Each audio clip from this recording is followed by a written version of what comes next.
Hello? Hey. Muted. You're muted. Sorry. What's going on, guys? Welcome back to the channel. Or if you are new here, welcome. We are here for a limited time to talk about limited series. There you go. Trying to make some jokes there. Limited series. One of my favorite categories because I love me a show where I don't have to be invested too long. I can watch a one and done season and say, hey, that was a great show. And I don't have to see any more, and it makes TV watching a lot easier when you get these limited series like this. So this is going to be fun. We're going to go through all the limited series categories. And then since they don't have guests, we're going to kind of go through the TV movie category because they nominate, TV movie with the limited series. So we're going to kind of combine the two and do it that way. So should be a lot of fun. I'm excited to discuss these. I've only seen about 3 of these shows, but actually, no, I've seen about 4 of them. But, I'm still, we're award pundits here. We're still going to talk about them and for you guys, even though I've seen the least amount out of all the categories of these. But I definitely will plan on catching up on all the Emmy nominees whenever they do come out. So whenever they do come out, Me too. I plan on watching as many of the Emmy nominees as possible, so that way I can be fully informed when we're actually predicting wins and all that kind of stuff. So should be a good one.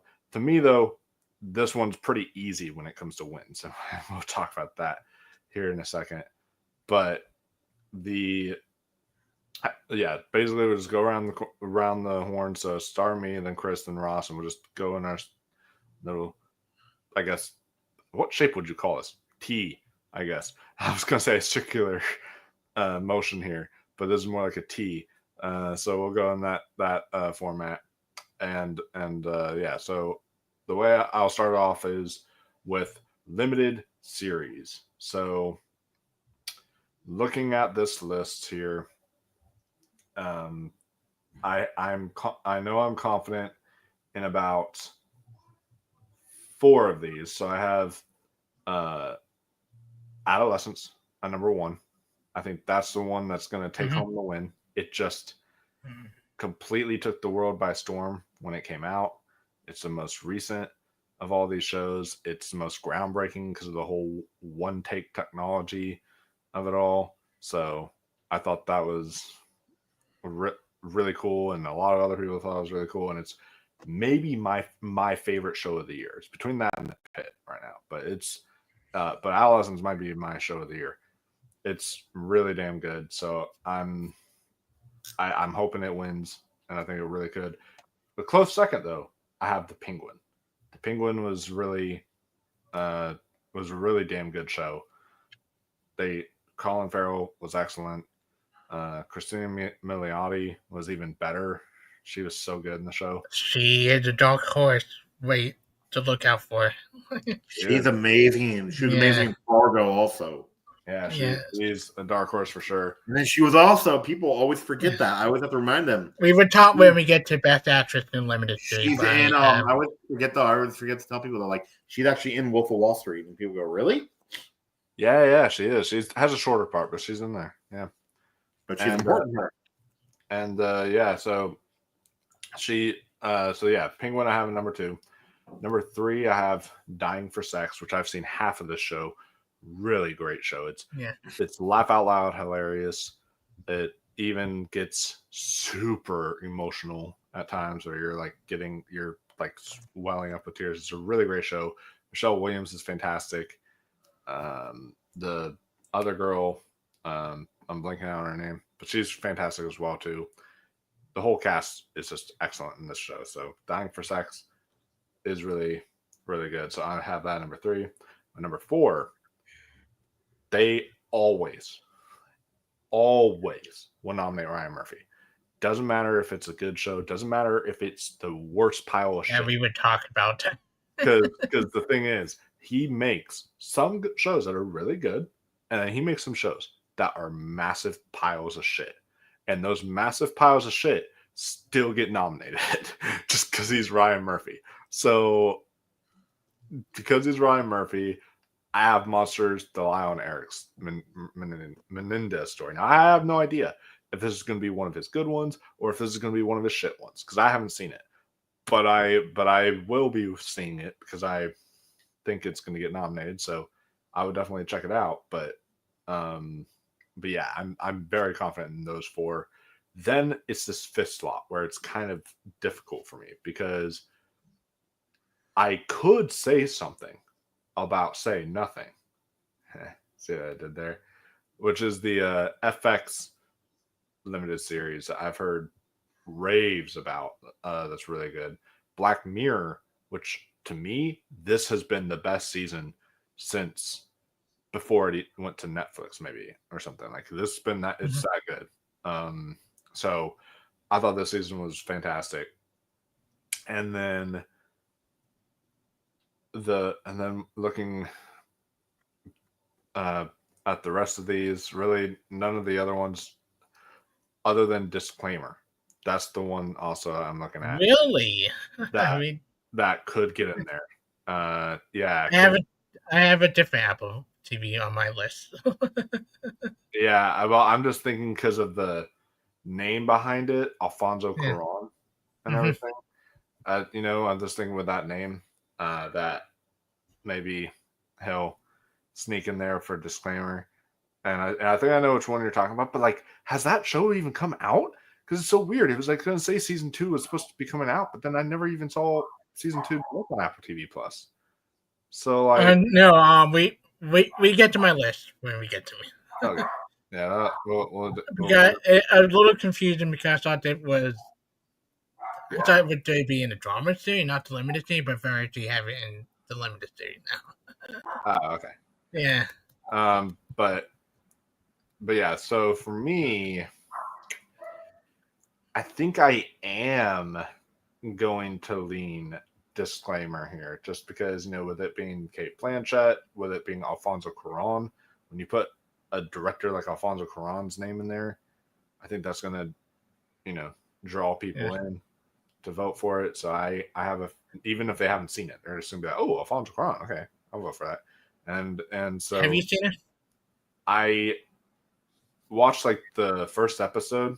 I need to finish it because it has my favorite actress, Kate Blanchett. Like that's one I'm definitely gonna binge. I have thoughts on it. That's all I will say. Yeah, from what I've heard from people, and I can only speak on the first episode. But from what I've heard people, I've heard that it's like really good up until the last episode. The last episode, it like falls apart entirely or something. I am the opposite here. I think it okay show that got kind of just okay. It's a bunch of bullshit like in the show. That drives me nuts a little bit. So, but yeah, those would be my 5 for limited series. Would be Adolescence, The Penguin, Dying for Sex, Monsters, the Lion Eric Menendez story, and then Disclaimer. What about you, Chris? So yeah, Adolescent #1. I think that was like the most jaw-dropping show of this year. Like even more than the Pit, that was just like I watched almost every. I had to stop at like the second episode. Like okay, I need to watch the rest of that day because how hard it was to watch. Sure. And the last episode just broke me for a lot of reasons. Like #2, if it were any other year, the Penguin should win this. I think the Penguin was the biggest surprise. Nobody was expecting to be great, and it was one of the best pop show in the last many years. Some of the best acting in the last many years in the limited series. Like great script, they best comic book show arguably, like up there. Like, Dying for Sex, I only seen the first 3 episodes, but I freaking love it. I think it's freaking hysterical. I think both Michelle Williams and Jenny Slate are fantastic on the show. Like Jenny Slate is another dark horse to look out for. The supporting actress. Like I think she is really giving a performance. But especially playing someone who had to take care of Michelle Williams, like that friend. I wasn't the biggest fan of Monster like a lot of people, but I thought it once again, Ryan Murphy being a little bit too manipulating. Like, really, they're trying to get you to sympathize with a villain vet and character that you don't really like. They're not all likable people. Like, I think Ryan Murphy best show been the people versus OJ because he gave you so many perspectives that made you sympathize with both sides. Yeah, I mean, that's what I don't like about these Ryan Murphy shows lately is how he's just like doing stuff of let's sympathize with Jeffrey Dahmer, let's sympathize with all, and it's like, really? Okay. I'm just like, and people for OJ, he gave you both sides. He gave you this point you sympathize OJ, but the moment we realize, no, maybe he is guilty of what he does. Watch out. I bet you, do you want that thing? The next one he might do is, and I'm being serious too. What? If he does John Wayne Gacy. Yeah. Hell, I even say I like Glee for the most part. Like, the Ryan Murphy stuff I do like, but it just like this stuff. Like, I was a Glee person back in the day. Like, mostly for the acting more than the story. Like, because the acting Glee was mostly great. Then number 5, I was confused because I thought it was a drama show because it got renewed for the second season, but with a different cast. But apparently, they're in Variety on the list. It presume innocent.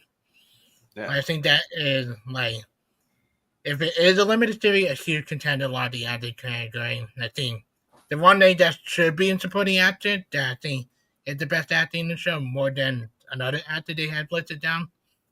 Like, but yeah, Presume Innocent was a great show with Angel Hall, very great whodunit, like, show. Really great acting. Category. Can't wait to see what to do with season 2 without Jake. That would be interesting. I'm a little confused about which one it is. And okay. This is what's confusing me about Presumed Innocent right now, because it's not the fact that I don't know, because I haven't seen the show, so I don't know if this is a limited series when season 2 drops, and I'll be like, oh yeah, this is clearly another series. Yeah, and that's not what confuses me. What confuses me is how Gold Derby still has us eligible for the Emmys when season 2 hasn't even dropped yet, and the Emmy nominations are in like a few days. Like, the season 2 isn't even. So this is just season 1 that they have in the nomination. Oh, it would be season 1? Yeah. Oh, okay. I thought they were talking about like for a second season or something. Okay. That's and my one up would be I haven't seen all of it, but Dope Thief is really good with by Tyree Henry. I watched some of that. Dope I don't think they even started production on season 2 yet. Even I don't think they started even filming yet. Dope Thief is a much better show than just Clayman. To say between the two than watch, like, mostly for Brian Tyree Henry. On that show. Right. Nice. Mm-hmm. Yeah, Dope Thief I've heard is really. I watched the first episode of Dope Thief and I actually enjoyed it. It kind of was like, it's a poor man's version of The Wire, but it's like, but it's still good though. I enjoy it. Yeah. And at 5, the only 5. And what they were this to put in Dope Thief. Yeah. Those are. Yeah, unfortunately, Black Mirror. I haven't seen the most recent season, but Black Mirror is a great show. Black Mirror, watch out. That could potentially upset. I could see something. It could upset Monster. Not a lot of people love Monster. A lot of people were raving about this season of Black Mirror and the whole USS Callister sequel and all that stuff. So I could see Black Mirror sneaking in here, and I think it would be the first time, at least in a while, if not ever, that it's gotten into limited series. It's been nominated in like limited actor, stuff like that in the past, but I don't know if it's ever gotten into limited series. So that would be like the first time for it. But what about you, Ross? What are your 5? Okay, I got The Penguin, Adolescence, Disclaimer, Monsters, and then I'm gonna go with like Presumed Innocent. And then I'm actually going to go with 0 Day. You don't have Dying for Zest. Wow. I haven't heard anything about it. So. Yeah. Really. But also, too, like, Family Attraction looks great. Yeah. 0 Day, honestly, that could become the inventing. Speaking of inventing Anna, we have EDM in the comments here, but talking about inventing Anna, but it could be the inventing Anna this year. Yeah, How they got because that into limited series. So while they could get the Mendez murders and maybe Zero Day will be inventing Anna this year. And I'm not sure if the Emmy Joy want to nominate a show with everything going on right now in today politics. Yeah. That's kind of hitting home.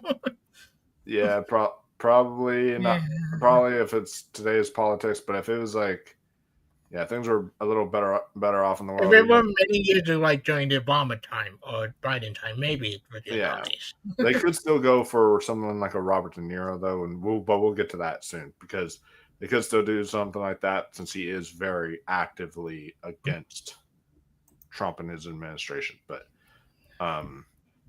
we'll see. As far as that's a good segue to talk about best actor in a movie or limited series. I really wish they would separate this category into limited series and movie. Yeah, I do too. But because especially for the most part, they always go limited series. So like the dude from Rebel Ridge is probably going to get snubbed because they always just do limited series in here. And he should not be snubbed. He's giving a better performance than a couple people on this. I agree. He definitely should not be snubbed. But before we get to that, we have a couple of comments. EDM also says he thinks that the genre bias will kill the Penguin. You think after Colin Farrell been winning a lot the awards for this show, it did kill him? Yeah, yeah. And then also saying disclaimer: having the Apple machine behind it can't be underestimated. They managed a Brian Tyree Henry Oscar nod for Causeway, plus a tour director Karan who recently got a boost from the New York Times top 21st. That is true. So I'm telling you, yeah, Alfonso Cuarón, even if the show's just okay, he may be enough to sneak the show in there. And also he does say Black Mirror could benefit from the alphabet advantage because they go down the ladder. So yeah, kind of interesting. Yeah, I could see that. We are not the Oscar. The Oscar pull bullshit like that, but no. Yeah, the Oscars will, but not the Emmys as much. I will say this though. Okay, I do want to complain before we move on to this.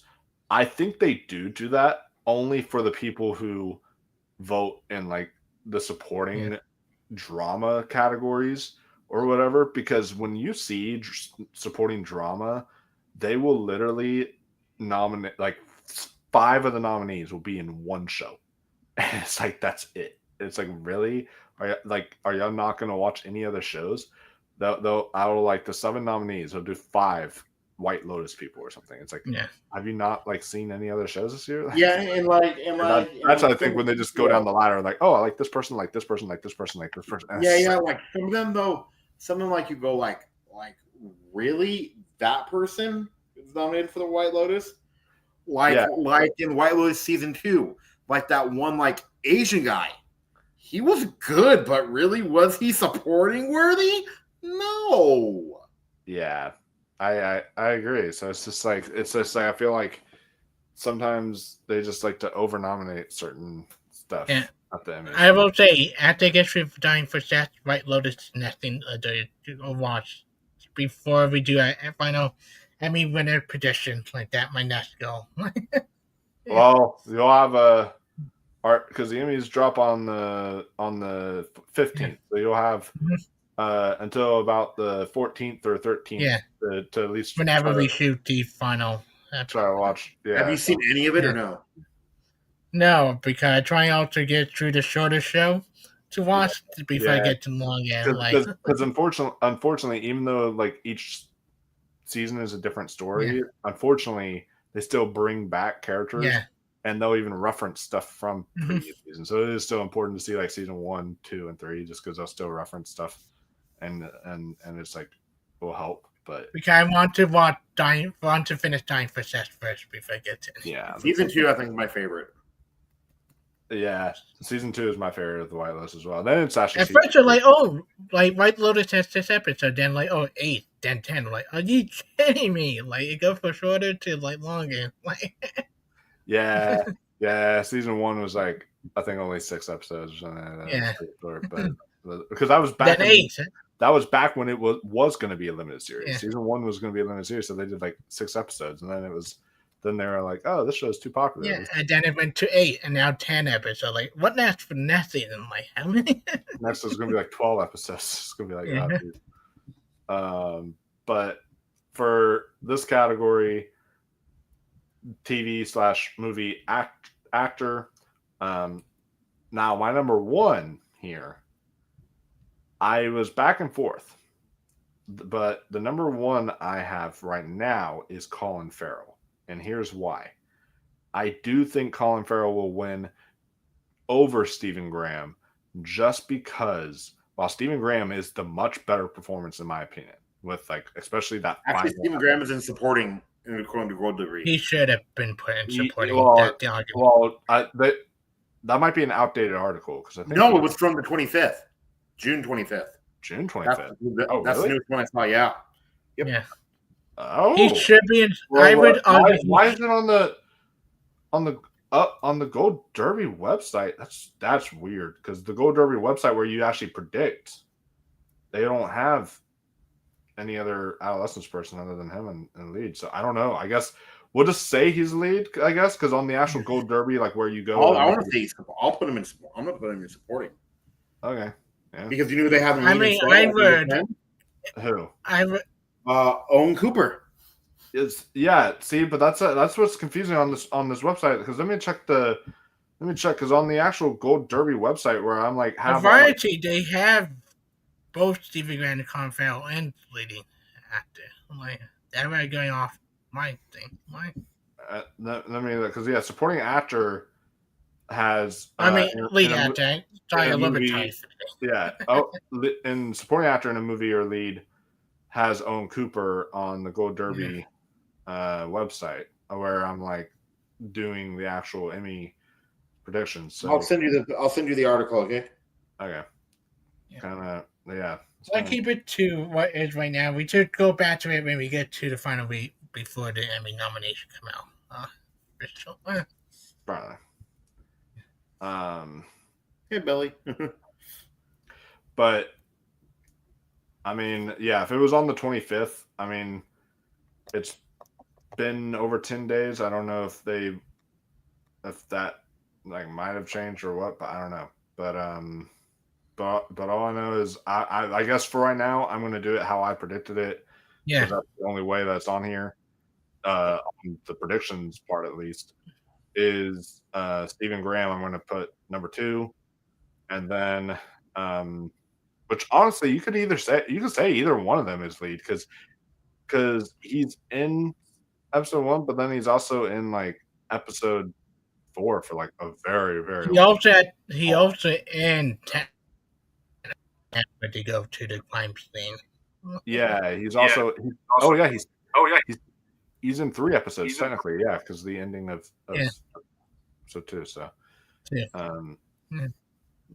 so yeah, there's that as well. So, Stephen Graham, I have at number 2. Then I'm gonna have, I'm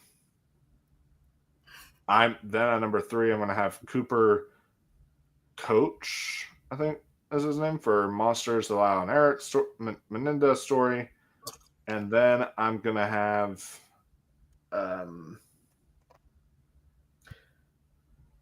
this is where it gets a little difficult here. I'm gonna have Brian Tyree Henry, I think, for Dope Thief. That's kind of where I want to kind of go, and for that part. And then I'm between either Kevin Kline for Disclaimer or my boy. But you know what? I feel like taking a risk. I'm gonna go with my boy, Paul Giamatti, for Black Mirror. His episode, it's the single greatest episode of Black Mirror in history, is the episode that he's in. And that might be the single greatest performance of Paul Giamatti's entire career. And that is insane, considering that's a Black Mirror television episode. Might be. He's going from Black Mirror. He's going to be in Downton Abbey later this year. I just saw him in the trailer recently for the new Downton Abbey movie. Yeah, he's in that too. So he's one of my favorite actors. So like to say that this is his best performances of his career is like kind of nuts, but it might be the best performances of his career. So he's really excellent in that. Other More ones, than the holdover, wow. yeah, I think even slightly better than the holdovers because like while the holdovers was funny and made me cry, like this one personally touched me like on a level I was not expecting at all. Like it was phenomenal. And the next one, I do want to throw in a couple as like they could get in. Those are the 5 that I have in. But like I said, Kevin Kline for Disclaimer, he could get in. Jake Gyllenhaal for Presumed Innocent could sneak in there. So that's one that could be in there. You could also have the other. They could just do both Monsters boys. You have Nicholas Alexander Chavez from Monsters. Then they could just do both, and then Robert De Niro. That's one I could see sneaking in there as well. But yeah, those are my 5. What is your 5, Chris? I had number 1 Clonfell. I think this is the performance that you walk out the Penguin. The 2 performance, but this is the one that sticks with you, that you hate his fucking guts. Especially what he does to Victor at the end. That moment, like just like Clonfell, fantastic. Even with the makeup. Even without the makeup, he gave me terrifying, chilling performance that just stick with you. Holy freaking shit! Number 2, Steve McGran. I think anybody that should be the dark horse in this race, Steve McGran. I think the last scene where he crying on his son's bed and he saying I'm sorry because his son Troy is like the hardest. I had cried. Like I had it to sit in my seat for a couple minutes just trying to sleep. Dude, that's the hardest I've cried this whole year so far. Yeah. Oh man. On number 3, I'm not the biggest fan of Monster, but I do have Cooper. He is good. Number 4, I had Kevin Kline. He is the best thing about Disclaimer to me. I think he gives the best performance in the show. Like Kate Blanchett's good. I would get to her when we get to lead actor, but I think Kevin Kline steals the show from her. Like, wow. Even when you don't really love his character, but he is really good on the show. And number 5, she may get a double nominee because I hear she's in the final episode of Squid Game season 3. So yeah, and then number 5, I got you at my heart. When you talk about one of the badass moments from last year, and this actor, he might be the next James Bond, and I hope he is. Aaron Pierce for Rebel Ridge. I think he is. He is giving one of the best performance out of anybody in this, like besides Colin, besides Stephen Grant. His cold demeanor, and then when that laugh he did, he got about pace to John Johnson, and he just going into him one after another, and he laughed. And it's one of the more chilliest, like, also leading one of the most funniest line all year. And like, I think he's on the Wikipedia page right after it. He's fantastic. He should be the next Bond.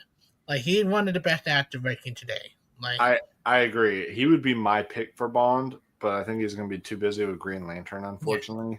Also, the guy from F1 is also really good. He on the short list. He also really good. He could also be the next Bond. Oh yeah, he could also be a good Bond too. The continuity of Bond that kid could capture really well. I hear they want to get Tom Holland as Bond, and I'm just like, oh god, too young. No, please. But there is one though. You said about the guy from F1, but at least the guy from F1 had the cockiness, the arrogance that he could do Bond really. But what do you think about Jacob Elordi though? Jacob Elordi would be really good. I would be down with him because he has the good looks. He's got the suaviness, but I could also see him pulling off that cocky, kind of demeanor that James Bond needs. So Rachel Hall and all my honorable mentions. Same with the other kid from Monsters. I haven't seen Paul Giamatti in Black Mirror, so I can't comment that. I thought Aaron Pierce is the one that really rooted for. I would jump out of my seat if he get announced come Emmy Day. Oh yeah. Also, shout out to John Johnson. Like, he's not on a lot of people's list, but he should be in the best supporting actor limited series movie list. But Okay, I found a more updated one, and Oh. number 13 on their list confuses me. Do you know who they have at number 13? Who? Kevin Hart. You know what? For what? For that fight night, the $1 Million Heist. Listen, Oh. if I could put in a show Beth Limited Series, nobody kept that show out. I did. It's fucking fantastic, the Kevin Hart show on Peacock. Nice. Okay. I mean, so many of the actors that should be on these lists. Samuel Jackson, fucking phenomenal. You love watching the version like Pulp Fiction. Go watch Fight Night. Like Don Cheadle, fantastic. Him and Kevin Hart had great chemistry together playing, but they had to team up halfway through the show. They're back and forth. Like, guys, go check out. Really good limited series. Like it will make you laugh. It's like a crazy true story. Like, nice. Yeah, I'm definitely gonna have to. Yeah, Taraji P. Henson's also really good. She should also be in this conversation, but it showed that Peacock sadly did not put my advertisement. Well, it's Netflix. Netflix is so bad at marketing. And Peacock came out. Like, there's some show on Peacock that's so good that doesn't get any. Okay, Yeah. I remember one time, like about like for example, the Peacock show with Amanda Seyfried. Like, she should be getting in, and I feel like the show. But though, I remember one time, like with Netflix, though, I literally saw a trailer for a show that had been out for a week, and it was its first trailer. Yeah. All right. And also, people were looking at me crazy. Kevin Hart is a straight man in Fight Night. It's a funny moment, but most of it, he playing straight, and it's really good dramatic performance for him. Yeah. And then, real quick, we got 2 comments. We got Billy Judd here. Says, hi, guys. What's up, Billy? We got Emily Skiles, buddy of mine, says, hi, how are you doing? And then this is a good point. It says, Paul Giamatti is such a typical working class actor that the Emmys love. These are the same voters that have Margot Martindale 2 wins for the Americans in Guest Actress. So, yeah, and they did love Paul Giamatti for like Billions and such. So, you know, like they have shown love to him before. So we'll see how that goes. And I also will say, Fight Night got better reviews than Monsters and a lot of the show that in consideration. Wow, I'm gonna have to check out. I'm gonna have to check out this show because you sold me on that one. Me too. Yeah, about the Muhammad Ali's boxing match and then a heist that happened. This was the Peacock show. I remember this now. Yeah. Wow, 96% on Rotten Tomatoes. That is crazy. Yeah, it's really good. Terrence Howard is really good on it. Like, it's funny. It's insane true story. Like, it gets crazier and crazier as the show goes on. It's kind of like Baby Reindeer, where the story just so crazy at the point trying to think. Oh man. Yeah. That's crazy. And so, Samuel Jackson dropping a bunch of F-bombs at some of the Terrence Howard, Don Cheadle. Oh my god. There's a big cast in there. That one I'm definitely gonna be on the lookout for. So, what would you have, Ross? Okay, I have Colin Farrell number 1, and now according to this updated one, Steve Graham at number 2, and then number 3, I'll put Paul Giamatti. 4, I'm gonna put Kevin Kline. 5, by Brian Tyree Henry. 6, Jake Gyllenhaal, and then 7, Robert De Niro. They only write 5 nomination, right? For lead actor. For lead actor, they're only doing. I thought they did 7 again. That's for supporting. Every supporting. That's bullshit. That is so bullshit with the Emmy when it comes to late nomination. Yeah. Yeah. Okay, so then my 5 is Colin Farrell, Stephen Graham, Robert De Niro, Kevin Kline, and Brian Tyree Henry. I think Jake Gyllenhaal just misses out. Yeah, and there is a good chance that the Monsters duo, they could cancel each other out and like none of them get in. That might allow Aaron Pierre to get in if the monster cancel each other. Yeah, I could see something like that happening. So especially if they already have everywhere winning for that TV movie, we could see. Okay, I got a question for you guys. How come Echo Park isn't eligible? It should be. I mean, Echo Valley. Echo Valley. Oh, well, yeah. That might have. I'll have to look at when the deadline was, because that might have come out right when the deadline for voting ended or something. Oh, okay, because that was good. I mean, I didn't love it, but the acting, it was incredible. Yeah. So that one. So it might be at next year's Emmys. We'll have to definitely see. But yeah, now we can move on to. That's actually a good segue because those are the hardest category to predict who wins. This is honestly pretty tough to pick who wins here. But this is now on to Best Actress in a Limited Series or TV Movie. And I do have a TV movie actress nominated on this that I will discuss in a second. But the one I have winning, so I'm back and forth on things right now because part of me, and when we do our final predictions, I might be able to convince it to be changed to Kristen Milioti. I might be able to whenever we do our final predictions. But I am thinking the Emmys love Michelle Williams. They have given Michelle Williams an Emmy before for Fosse Verdon, which she absolutely is phenomenal in Fosse. She's so super good in Fosse Verdon. Absolutely deserved that Emmy for that show. They both did. I think Dan Raphael didn't win, but they both deserved the Emmy. Oh yeah, no, I definitely, I think both of them absolutely deserved Emmy. Their Emmy. I think they both deserved to win that year. Yeah, but I'm glad at least Michelle Williams. That was the second best Ryan Murphy produced show. Yeah. Oh, yeah. I agree. That actually might be my personal favorite, but I think the best in terms of like how it was made, quality wise, like might be the People vs. OJ. But yeah, that because it was so good for me. I forgot that. And also too, like anytime that it shows like David Schwimmer can actually act. I know, right? Yeah. But he was good in Band of Brothers. Yeah. He was, but yeah, Michelle Williams. I just think that she's a bigger name for the Emmys. I think that, there's that love there for her. So I have Michelle Williams taking it in the top spot right now. I think she's going to win for Dying for Sex. It's that hot new show as well, too. So it might be like, I don't know, like The Penguin just like it came out last year. Dying for Sex came out earlier this year. So it's like so it's probably the newest of all the massive contenders here. So I could see that paying her in her favor.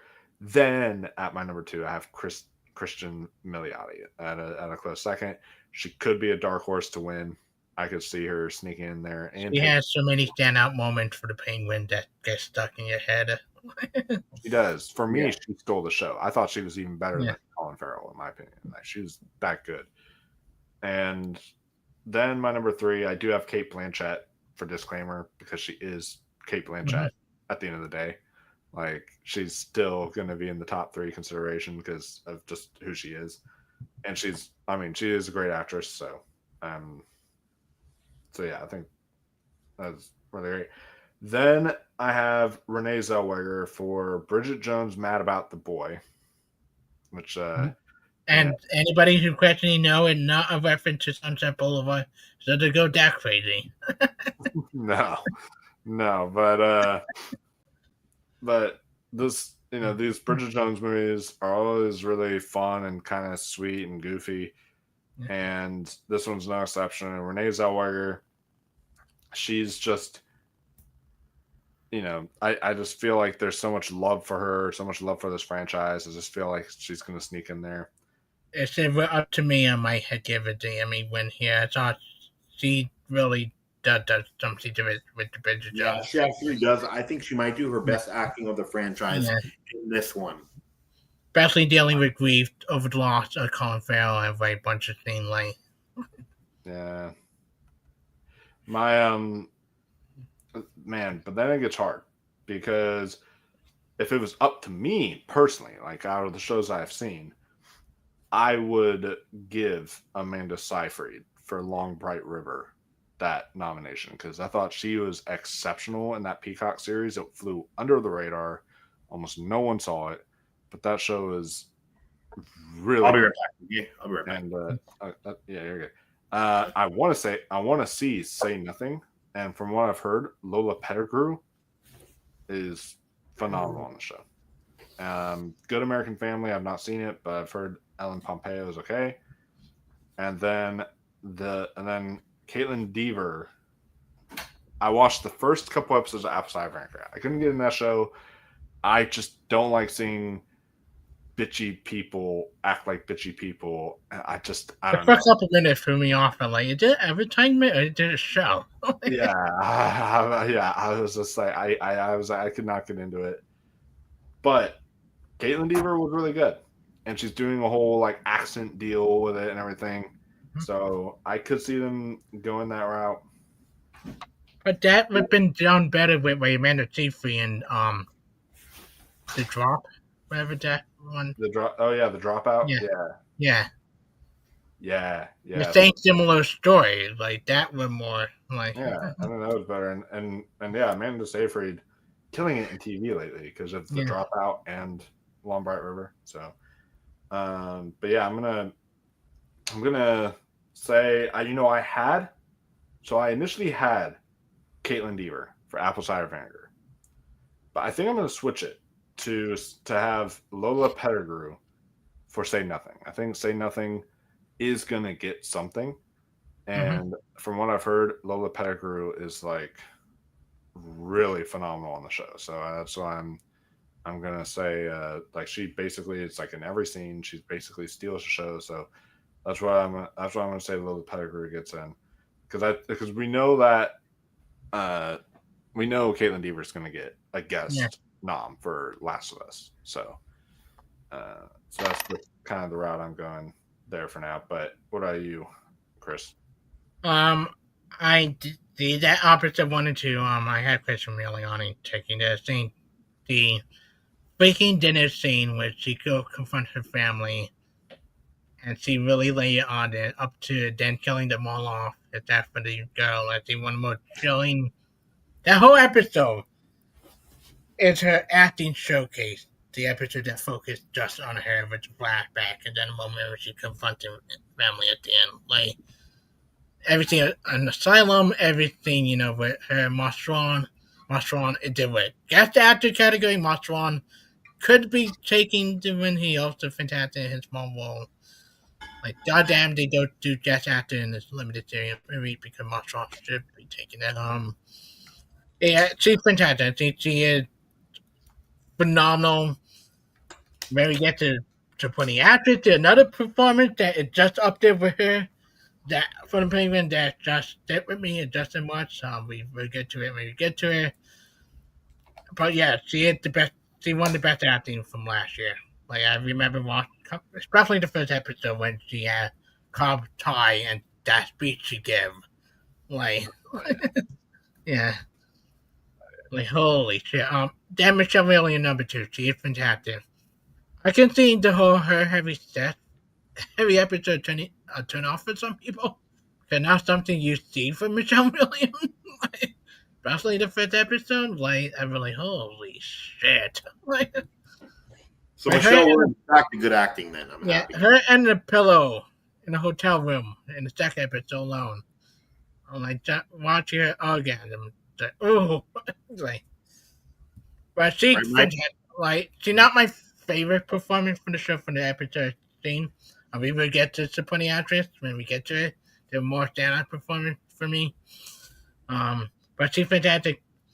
I didn't love Disclaimer once again, but I do have Kate Blanchett number 3. She does give a good performance. Not my favorite performance for the show, that Kevin Kline, but she's good. 4. I've been beating drama this movie. I've been beating drama her performance. They never get the best performance she ever given anything. and Bridget Jones mad about the point.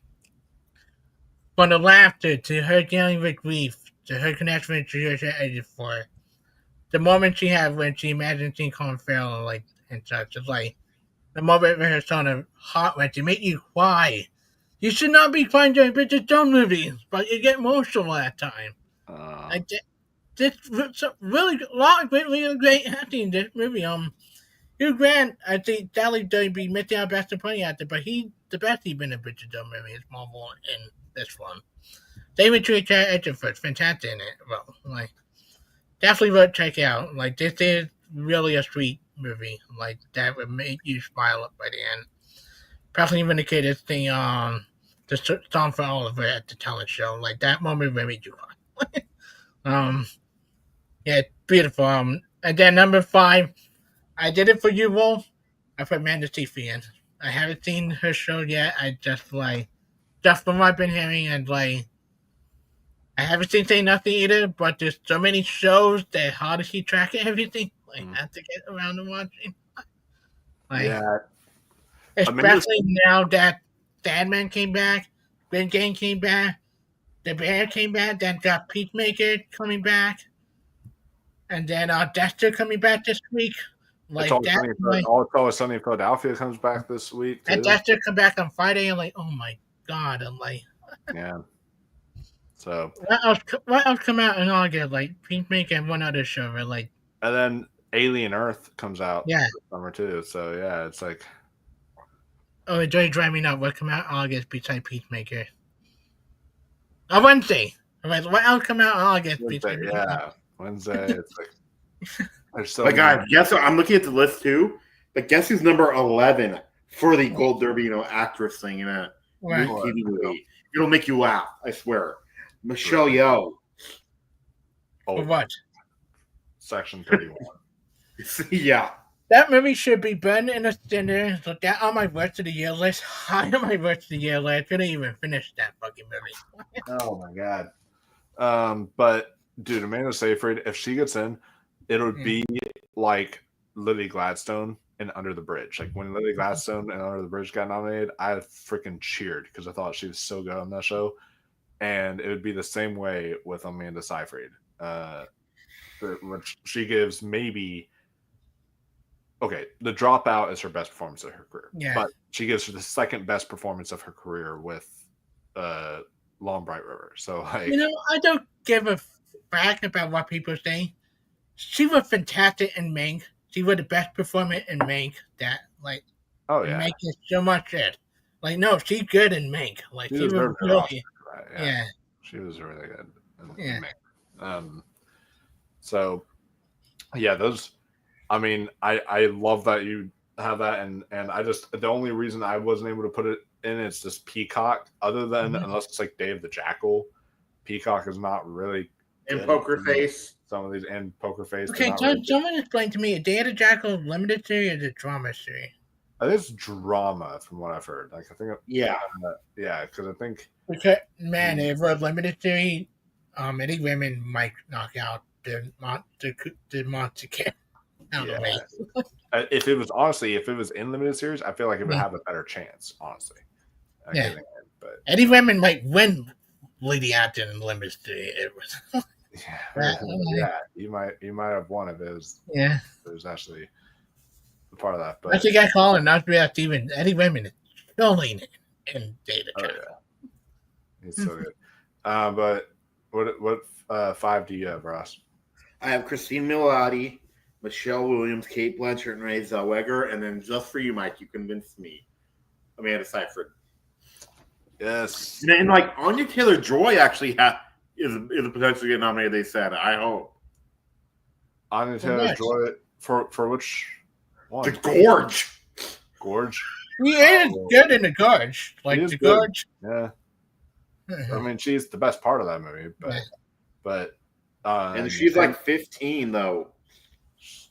She's not 15 years old. No, he made 15 on Cold Turbies. that was funny though. Yeah, that was really good. Maybe with the witch year, then yeah. And then actually, you can believe though, Reese Witherspoon's number 29. Wow. No, for You're Cordially Invited. Oh, That yeah. movie should not even be in any conversation whatsoever. No, it shouldn't even be on the consideration. What the heck? But yeah, that's insane. So let's just hope that the Emmys, fingers crossed, that they will actually nominate Amanda Seyfried on the 15th. I will be a happy boy if they do. All right, so moving on to the limited categories, we have limited actor in a supporting role for limited series TV The movie. Emmy wait is over for this. This is. Well, at my number one, it may surprise you. My number one, I actually have Javier Bardem. Really? Just because while I think Owen Cooper should probably win, I have a feeling there's gonna be a little bit of is he too young kind of biases in there. And I think that because he's But we getting Anya Taylor-Joy when she was pretty young, the Emmy for Queen Gambit. She's not. No, that's different though because she was still an adult. Yeah, she was legally an adult. Yeah. He's not even legally an adult yet. So it's like, yeah, that's very young at that stage. So, yeah. so that's the only reason why I say that, because Javier Bardem is a well-known veteran in the industry. People love him, and I could just see them doing this as kind of Every good year, he was really good at F1. thing. Yeah, and with F1 coming out, that also could boost. That could also boost his chances. Yeah, if he get really good at F1, Ricardo. Yeah. Right. So, being the Ricardos. Oh God, no. That one, he was just kind of. No. I'm just saying though, like if he get nominated for Best Actor and being the Ricardos. No, he did though. But yeah. No, I know he did. He is the biggest bullshit nomination. Like the year that it should have got Peter Dinklage should have got nominated for Cyrano over him. That's bullshit. I agree. That would have been much better. But yeah, Owen Cooper is my number two. I think Owen Cooper. I still have him at number two because he has that therapy episode, which was super strong. That that might say the Emmy race is over. The episode just like his back and forth, like and maybe I can be convinced once the actual once the final predictions come, maybe I can be maybe I can be convinced to put Owen Cooper at one. But right now, that's just kind of how I have it. I think Owen Cooper should win though. Then at number three, I have Rinzi Felix for the Penguin. That's I think that. Any other year he will win. Like any other year. Yeah. Let me look up too, because like his show he was in before this, he was the best part about the show. Yeah. Which one? I mean, The Runaways. It has it actually has a lot of people that are kind of big now. Like that one medic girl from Last of Us. Yep. Yeah. Him, had her and her, and then Ginny Gardner. Yeah, that was a good show. Runaways. I like that one. But yeah, he's in two comic book shows. Yeah, he was really great in that. Definitely would deserve a win if he did. Surprise. Then I have Ashley Walters for Adolescence. Who was Ashley Walters in Adolescence that real life? He was the police officer who arrested. Oh yeah, really. Agent who arrested Owen Cooper and everything. Yeah. So his son went to the school, right? And it was, that was my confusion because they don't put the picture of the people they had. Yeah. So on the Gold Derby web, when you predict the actual Emmys, they have the pictures, but he's but yeah, Ashley Walters is the one that's in the school episode and everything. So he has a whole episode dedicated to him, and I think that he was phenomenal on the show. So I think that he definitely is still in that kind of top five kind of contention there. Then I have at number 5, I have Rob Delaney for Dying for Sex. And I got into him, yeah. I on episode 3, so. Yeah. He is really good on the show, so I think that he's gonna sneak in there. And then after that, I'm looking at the rest of this list. I'm just trying to see. Yeah, the only one spot left is 6, right? Yeah, there's 6. So I'm looking. I would probably say. I guess I'll say Peter Sarsgaard for Presumed Innocent would be my next one, because I think We would get to my list. I have somebody else from Presumed Innocent over him. I do too. I have somebody else because I don't really remember Peter Sarsgaard that much. Yeah. Yeah. I just think that he's a bigger name, I guess, or big. I don't think. I think he's good, but I think there's somebody else better than him from the show. I could also see, though, if they did want to nominate a TV movie, I could see Brian Cox sneaking in here because they love Brian Cox from Succession, and Brian Cox in The Parenting is like really fun. So I will argue, you had Aaron Pierre. Don Johnson is really good at the villain in Rebel. Oh yeah, Don Johnson's really excellent. Yeah. Clancy Brown was good too. Yeah. Clancy Brown's so good in The Penguin. Clancy Brown, so I could definitely see that. But yeah, that's I'm my Presumed Innocent guy. I'm gonna go with Peter Sarsgaard. Michael number 14 though is your favorite though from Good American Family, Dule Hill. Dule Hill. Oh man, see that's the one reason why I want to see Good American Family is for Dule Hill. Yeah. Honestly. Then yeah. So what would be your 6th then? Yeah. So I have Owen Cooper. I think doing that episode 3. I'm like, holy shit, the kid acting everybody on the show. Like that. Like his switch when he get emotion, then that cold switch he have. Shit is bitch, like one of the most bone chilling moments of that show. Like, oh, dude, how me about them? He the best thing about Monster to me.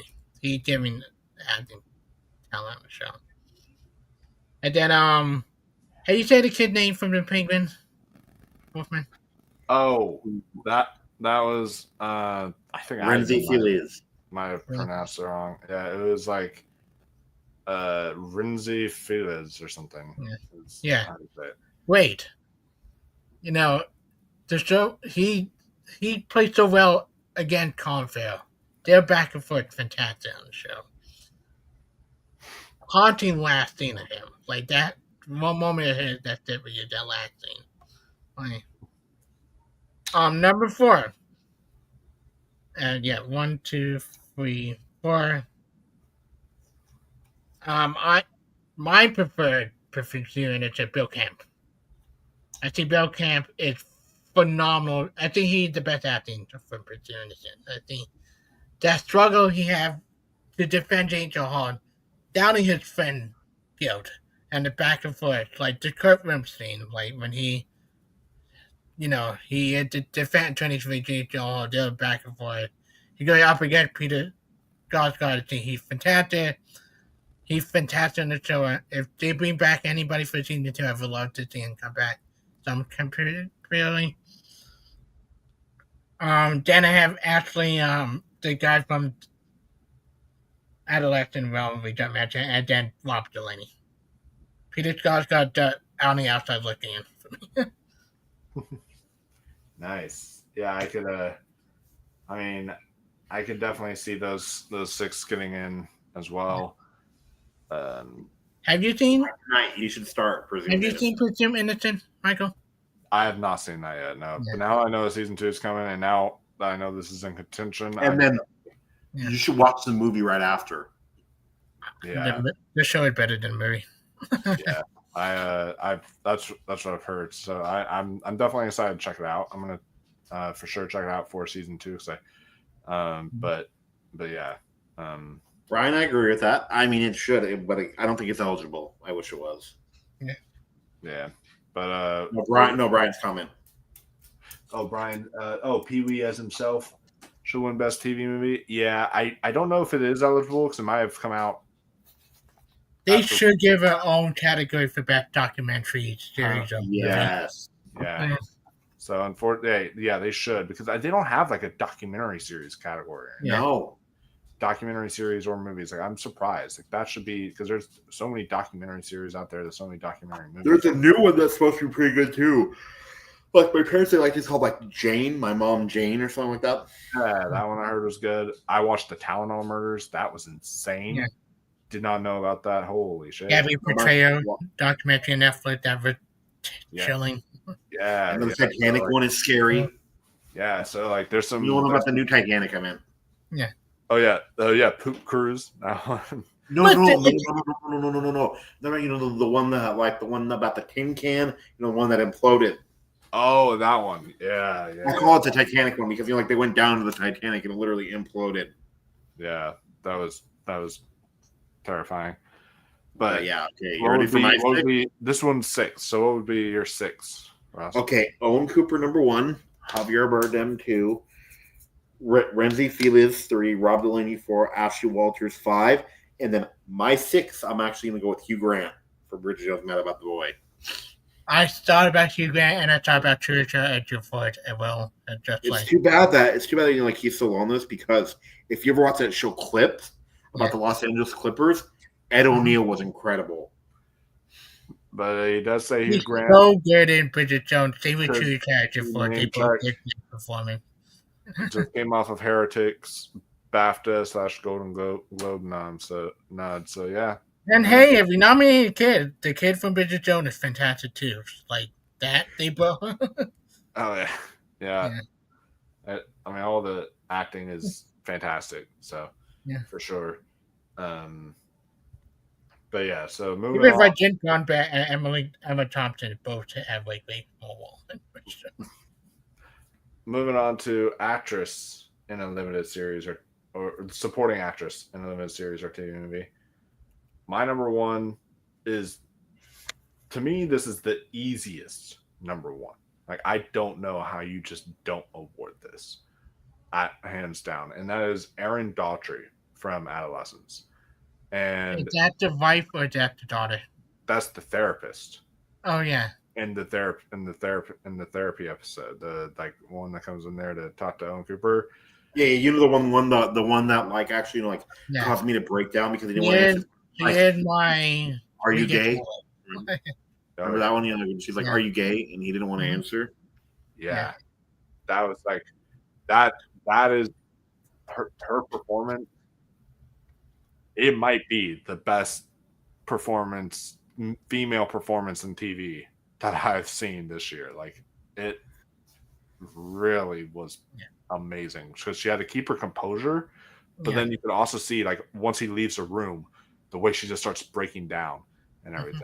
Like oh my god, it's so good. Like that moment she could finally let it all. It's the problem about adolescence, like which one would pick over the other because like the same with the wife, same with the daughter. Like the moments when like.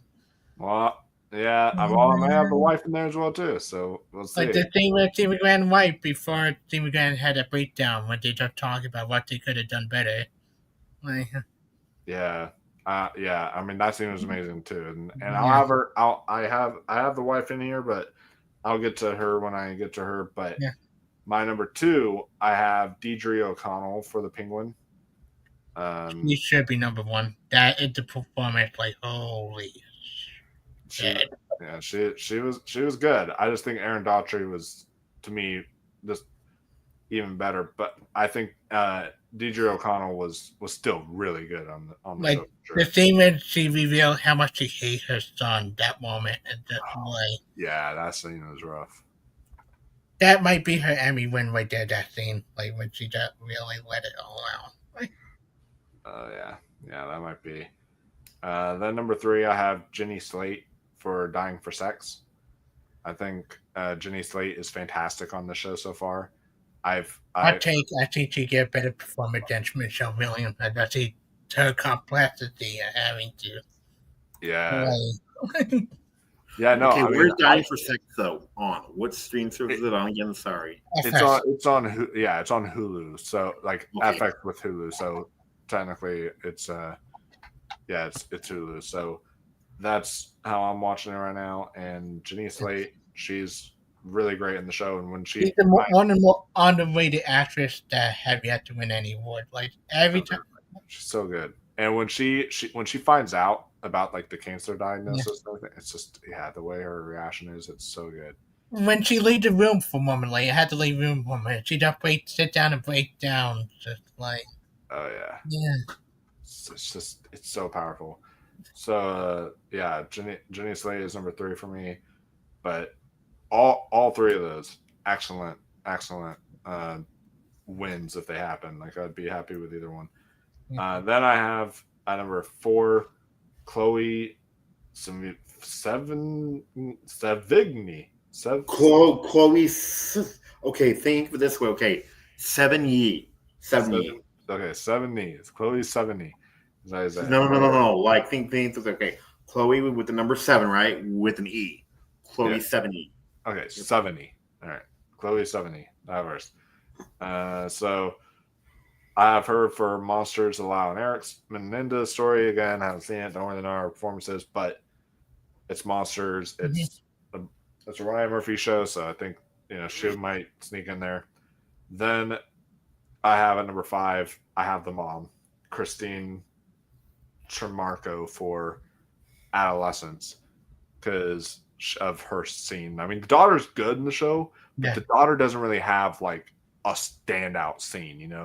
Unlike the wife. The wife would. I mean, she had the last scene after when they down like anyway. Yeah, she does, but that's not as like as impactful as like the mom's final scene. Like the mom's final scene was just like, oh my god, it really wrecked you. So that one I have her at number 5, and then at number 6, I was going back and forth here because part of me wanted to throw in Leslie Manville just because she's Leslie Manville for disclaimer, but at the end of the day, I actually ended up going with Ruth Negga for Presumed Innocent. So I think that she sneaks in there. So that's my 6. What are your 6, Chris? I have Jenny Slate number 1. Like I think that she's so complex on the show. Like, and I always been a bigger fan of her. What was that movie she did? Where she and Edith to Jason Bateman tried to get back with the S. Oh. No, Charlie Day. I heard Charlie Day when it like they. Oh yeah. Let me. He's so good in that when wasn't she also recently in the Best Picture winner? Right? Wasn't she in Everything Everywhere All at Once? Maybe. Are you talking about Jenny Slate or? Yeah. Slate. Yeah, she was. Yeah, they go with the poodle, the dog. Now I know. Yeah, she was. Yeah, and she's also the voice of Marcel and Marcel the Shells with Shoes On. Apparently, she's in one of the worst. Apparently, she's in one of the worst movies. I love Jenny Slate. They said apparently she's in one of the worst movies this year too. She's actually in the Electric State. Oh yeah, she's a voice in that. I totally forgot. Yeah, Jenny Slate, one of the more underrated comedy actresses. Like that comedy she did with Charlie Day. She seen Suddenly Seymour as Audrey and one more funniest. Like, oh my god, woman. She was also in the Lego Batman movie. Yeah. Then number 2, I had Deland. How you saying the actress name from the Penguin? It was Deidre O'Connell. She is like, listen, I would have picked her when she'd be my pick. I Want You Back. That was the name of the. Sorry to interrupt. That was the name of the. Yeah. Good movie. Not a lot of people saw that, but really good movie. Like, but Delaney O'Connell is like, holy shit! Like the flashback when she knew what her son did. Just watching her acting, dealing with the fact the club scene when she dealt with her son when he was a kid, like after everything that happened, like Oh, and she tried to order the hit on her son. Like, holy freaking shit. Another actress for the Penguin, not on the list, and Penguin Girlfriend. Oh, she's really good. Like, she is like any other year. Oh yeah. Like, yeah. She's- And yet, and then Anna Daughtry, number 3. Like, 1, 2, and 3 are like the strongest out of 1, 2, 3, 4 are the strongest. Like then I have Christine, the wife from Adolescent. Oh yeah. Then Chloe Dowry, then Ruth Nigger. Like 1, 2, 3, and 4 for me are my like the top strongest performers from the category. Like any one of them could win, and I'd be okay with it. So we have the same 6, just in like different order Yeah. and such. So Yeah. nice. What about you, Russ? We all have the same 6 because I have Aaron Doherty to win, Deirdre O'Connell the Penguin, Jenny Slate, Christian Tremeko, and then Ruth Nega. Nice. Maybe that in it. And then Chloe 70 at Yep. And then you're like, okay, Mike, you know how good Ruth Nega is? If you can out-act Jake Gyllenhaal. Yeah, that's a hard task. Bill Camp at all of them pretty much on that show. Holy shit, that's a tough one to do there. So the next and final category, we have best TV movie. So this is the one that The clear win here, and it's over.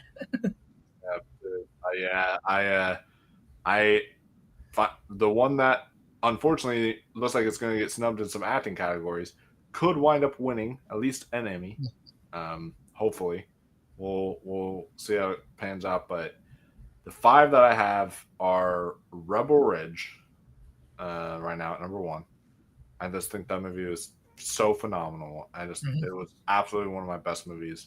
The biggest surprise of last year. Then nobody knew what. Such an underrated director too, because that director, he did like Blue Ruin and Green Room. Like, he's so good. And it would have made money if they put it in theater, because the word of mouth would have helped it so much. Yeah, I feel like it was a small budget film, so I feel like it would have made us money back in some capacity. Yeah, because it would have word of mouth people John Campia don't see it. As John Campia always says, though, that I like to copy now, is like that movie was made for bus fare. Yeah. So it's one of those things where if they would have released it in theaters and then released it to Netflix, it would have been an even bigger hit. So it's the only one on the list I want a sequel to, because I want to see what happened next. Well, there's a new anime series that just dropped on Netflix. I was interested in checking out, but it's like the first time Netflix I can think of, other than with Arcane, but that was like different. It was 3 episodes a week. This is like literally doing 1 episode and then doing another episode next week. And another. Listen, Netflix, or you win probably 2 award, well, maybe a couple award, but 2 big award wins. So I do want to see that K-pop and animated series, because they could win for animated series for Arcane season 2. Was it good? Oh yeah. Arcane season 2. Oh yeah, it was great. No. K-pop Demon Hunters, is that really good or? I haven't gotten around to see it yet. Yeah, I haven't gotten around to seeing it yet, but from what I've heard, I hear it's phenomenal. Actually, like phenomenal. I hear that it's the only contender for best animated film right now at the moment. Yeah, I've heard it's actually the contender to win best animated film at the Oscars right now. So listen, this is the same studio that gave Mitchell vs. the Machine, Spider-Man, and 2 and Across the Spider-Verse. Same studio. Yeah, and it's got that same kind of animation style to it. So Mitchell vs. the Machine should have won that year for best animated film. I stand by that. Yeah, I know. I think that was a really great one. But the next one I would put on this list, I've not seen it yet, but Out of My Mind. Maybe I'm out of my mind for putting this one on here, but it got great reviews. I will look at it does, and it is a Disney, it's a Disney Plus film. So listen, Disney Plus made some pretty decent movies that not a lot of people see. They do, yeah. So So hopefully it doesn't get deleted. Hopefully, yeah. Hopefully. I mean, I'm gonna try to see if I can. I'll definitely watch it for the Emmy ceremony happens. Yeah. If it gets nominated, but I yeah, watched it before we made our final prediction going to win what award.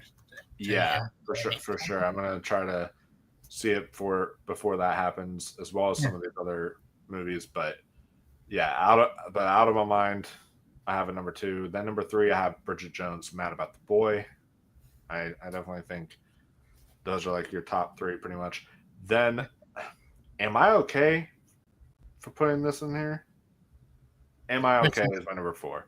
So that's with Dakota Johnson, that Max original that dropped. That was actually from Sundance initially, but then it went to to like Max later on and all that. And yes, I'm well aware that Mountainhead came out and I'm and you know and yes, I know that like we talked about the parenting and other ones like the Gorge, but I think my number 5, the one I have to go with here, I think is Nona's. Nona's is what I'm going to go with because that one is, it's very heartwarming. Vince Vaughn is. Despite have to cast not Italian, like come on. Despite the cast not Italian, and despite what Vince Vaughn recently has come out and said during the political landscape, I don't know if that'll hurt it, but I know that Nona's, at least to me, is definitely deserving. Mountainhead was so annoying. That film I was not a fan of it. That's why I avoided watching it. I could have watched it on the plane coming back for California. I haven't even finished it. I turned it off halfway through because I was like, this is just Succession. But like I'm like, I don't care. Like, why am I watching this? I just like turned it off and didn't. What is it about? I've never even heard of it until. It's like think about Succession, but in movie. Yeah, it's like Succession, but movie because these people get like an Airbnb and then they pretty much fight over finances of like other people, and that's like the whole movie. And it's like that is just they get a Airbnb up in the mountains, and it's just like them fighting over like all these other stuff. It's like it's annoying, and I'm just what? This is really dumb. So taking Mountainhead off my list and then adding on. Okay. Yeah. But yeah, so Nona's will be my number 5. Maybe it's a safer bet to go Mountainhead and Nona's, but I'm going Am I Okay and Nona's because I actually watched Am I Okay, so I at least have that kind of. Is it good? Did you see Nona's, Mike, though, or no? It was really good, actually. Am I Okay? Did you see Nona's yet? Nona's. I started watching it. Actually, I didn't turn it off because it was bad. It was just like it got really late and I was tired. And I didn't. But were you liking it though? But yeah, I'm really liking what I've seen. You're gonna really like it. Yeah, it's really good. Yeah. I'm like, there's a scene where they talk about like there was a scene, you like where like Susan Sarandon calls them all out for something, and it's the best scene in the movie. Listen, I love Susan Sarandon, but they really could have cast Italian actresses, not people that speak Italian at least. True. Yeah, true. But yeah, those are my picks for best TV movie, my 5. So what are yours, Chris? Number 1, without doubt, gotta win Derby Revelation. Like this is like the one that everybody talks about. Like the reason why you hear Aaron Pierre's name in the conversation for Bond. The reason why people want sequels to something in this movie because the ending it kind of not conclusive. They kind of leave it a cliffhanger a little bit. We don't know what happened afterward. Like you go to the hospital, we don't know what happened next. Like we get like that. Yeah. Well, but to be fair, like the director, every single one of his films basically end that way because you see like Blue Ruin is like you don't know if that character really does die or not, and then and then Green Room they're just kind of like chilling there. He's like, and he's just sitting with Imogen Poots' character, and then it just ends, and you're just like, oh, okay. So one of the worst movies of the year too is actually on the list. So they said, which one? Which one? Another Simple Favor. I did not hate that movie. It was okay. Technically, The Electric State is eligible, but No. No, but that the Another Simple Favor makes no sense at all. Yeah. The first half of Another Simple Favor was the best part of it. Not when it goes that. How far down is it on the list? 13. 13. Oh yeah, that's a little too high, I think. Yeah. For Another Simple Favor. Number 2 is Bridget Jones. Like, one up to me. This is what I mean. Made me smile. I do get shit whenever you come to Battleground because I do fight to get it onto the list for tournament thing. Free numbers. Like, I thought it was very sweet. I watched it with my parents when it came on Netflix. We had to finally laugh. Vince Vaughn, Steven Sarandon, not Italian, yes. That did bother me a little bit in the movie because everybody else was at least Italian. Like, it was a sweet movie. Good message. Made me want to check out the restaurant after the movie. And then the only two I haven't seen are Am I Okay and Out of My Mind.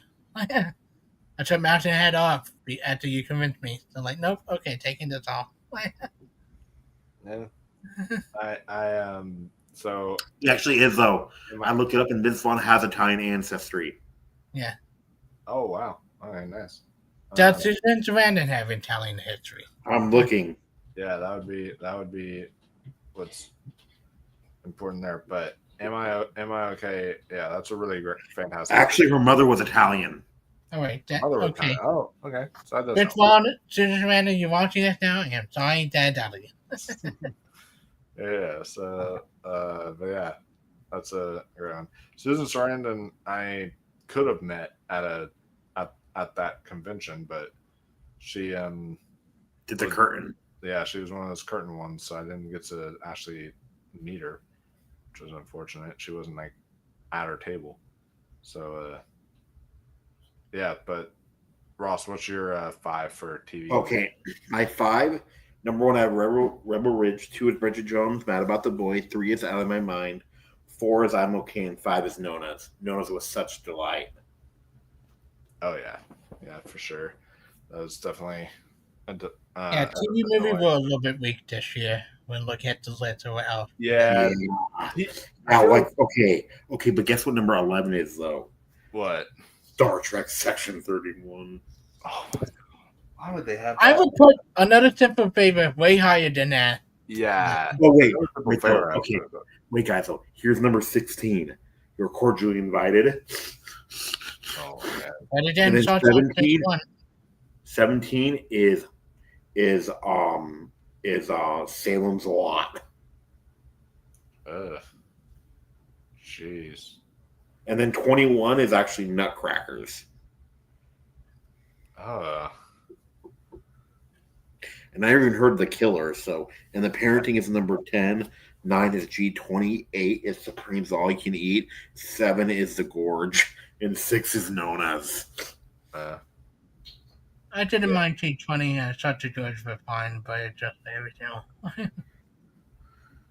Yeah, that's just weak year. And that's a very weak year. The fact you named all because those, like Echo Valley is not great, but I would put it in my top 10.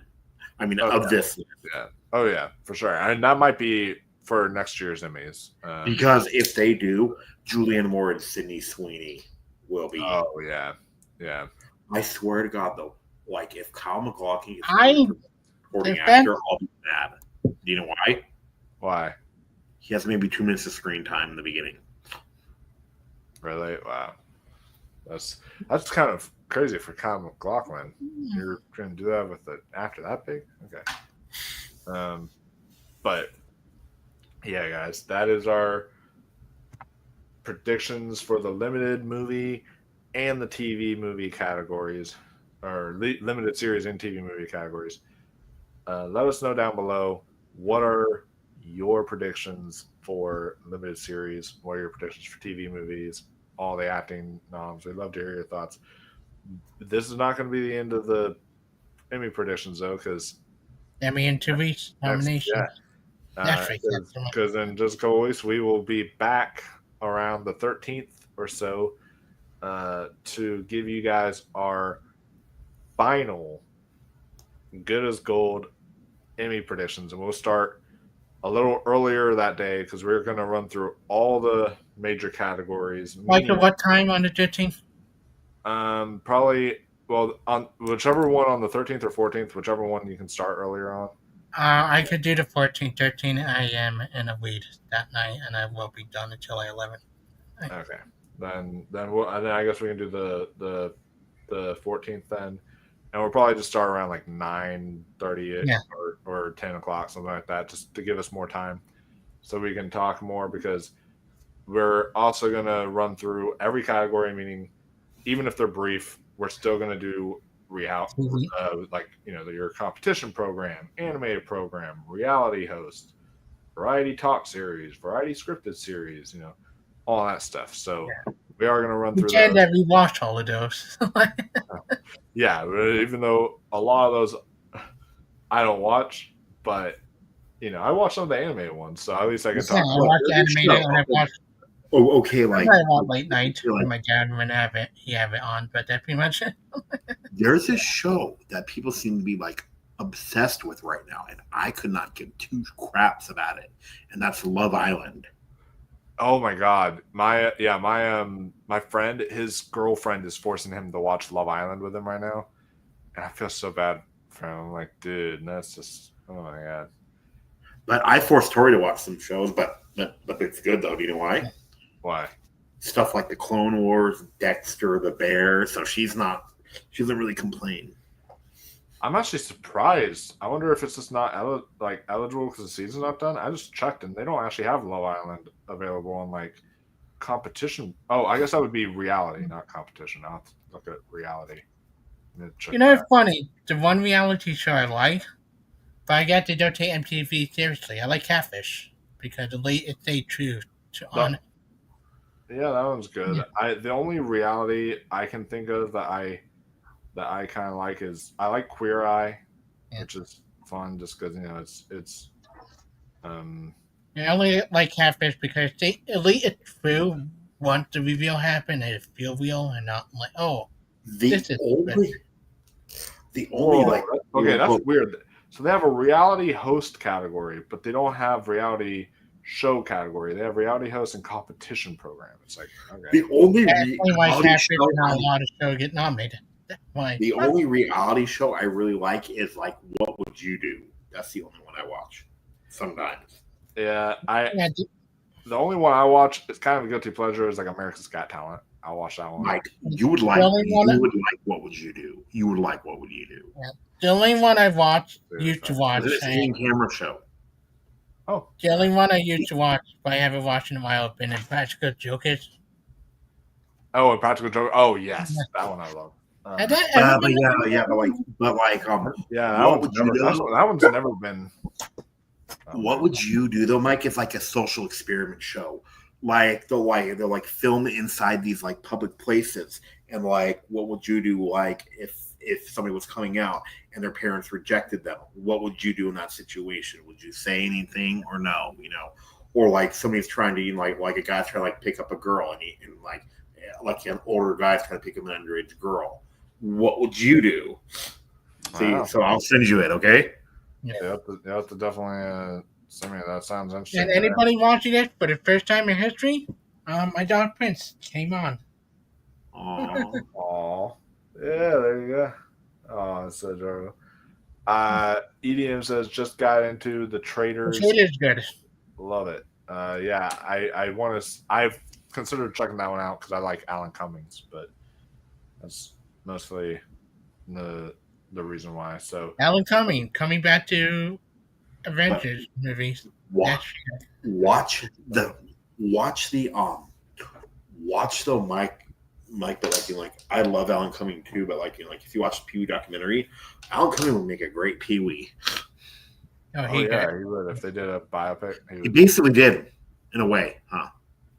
I mean, how would they ever do a gender Norman Desmond? He'd be a good Norman Desmond. Basically, Pee Wee and Spy Kids. I guess he was modeled after. Yeah, he was. Yeah, that's true. That's true. You know who else could play him too in a movie though, in a biopic? Jeremy Strong. Playing Pee Wee? Yes. Do you know why though? Why? Okay, the thing is the bow tie, right? Yeah. I'll show you one of the award shows.